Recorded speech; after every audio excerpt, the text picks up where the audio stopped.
Good evening, parents. My name is Laura Congelose, and I am your child's pre-calculus prep teacher for this upcoming school year.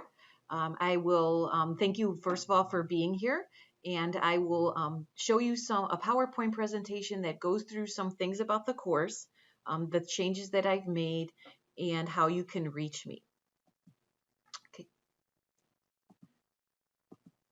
Okay, first of all, a little bit about my teaching background.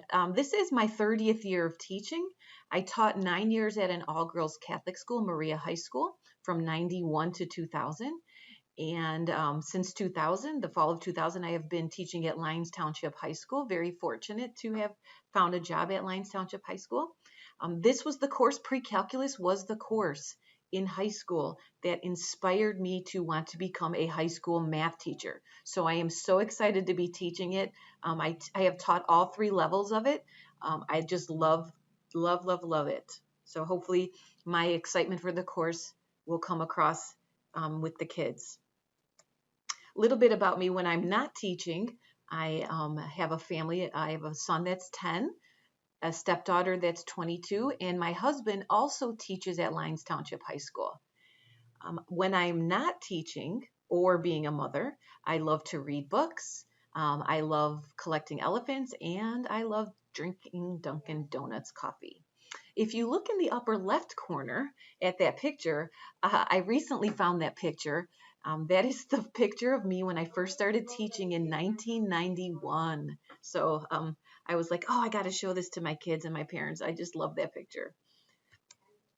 I also embedded some math humor into the course, or into the course, we're actually doing it too, but into the PowerPoint. Only in math problems is it completely normal for someone to go to the store and buy 90 watermelons. I usually, when I have a live open house with actual parents in the room, there's usually a couple chuckles, so hopefully you did chuckle at that math joke. Okay, a little bit about the course. This course, obviously, it's called Pre-Calculus. It is designed to prepare students for the topics covered in a beginning calculus course or a college math. Not to say everyone's going to go on to calculus, but we're preparing them for whatever kind of college math course they may have to take. There usually is some kind of basic math requirement if math isn't in the major. We are right now working with a comprehensive study of functions.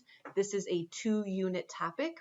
And then once we are out of this, the comprehensive study of functions, we go and we delve into and expand upon the knowledge that they learned last year in Algebra 2. We will go through polynomial functions again, rational functions, logarithmic, exponential, and we spend quite a bit of time on trigonometric functions, and we introduce them to sequences and series.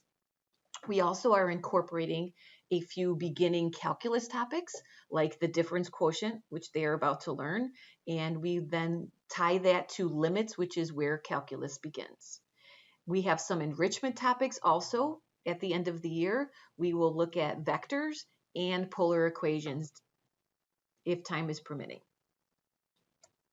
Here's a little bit of more math humor. Are you taking any foreign language classes this year? Yes, math.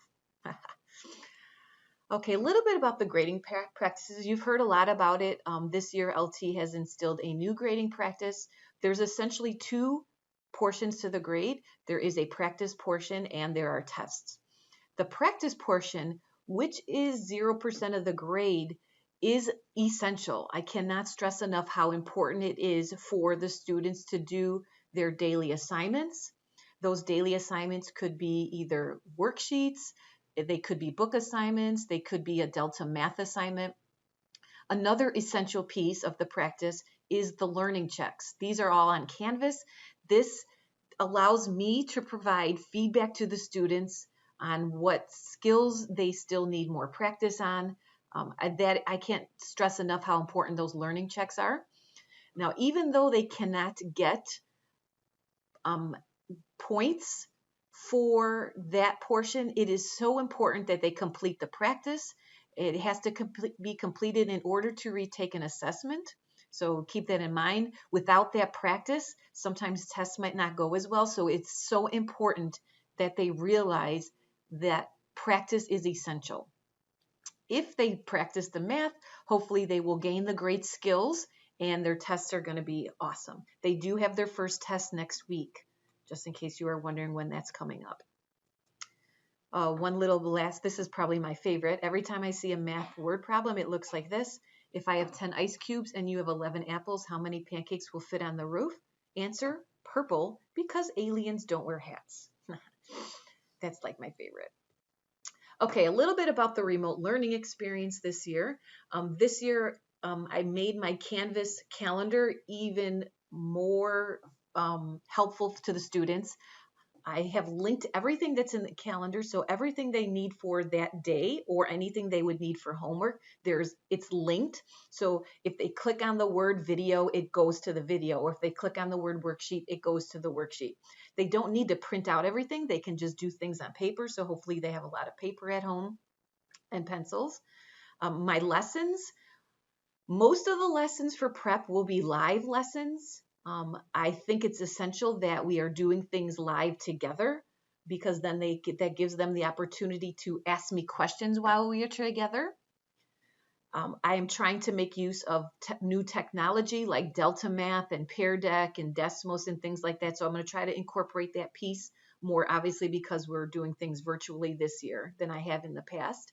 Students will still get the important opportunity of working together in breakout rooms. So I can send them to a breakout room.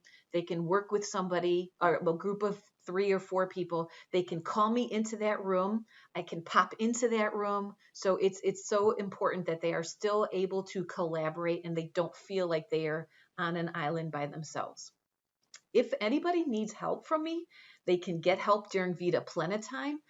All they have to do is let me know that they want to come in, and I will open up the link and they can come in, and it's a Zoom meet, and they can ask me any kinds of questions that they want. Just a few final thoughts. Thank you so much for your help and support throughout this whole process. You are an essential piece of the puzzle.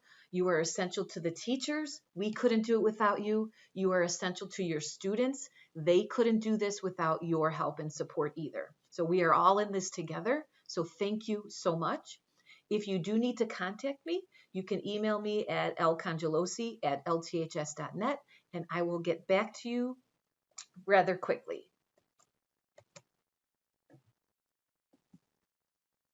So again, thank you for being here, and I look forward to talking to you at some point. I don't know if we'll ever be able to see each other face to face, but please let me know if you need anything at all. Have a great evening. Bye.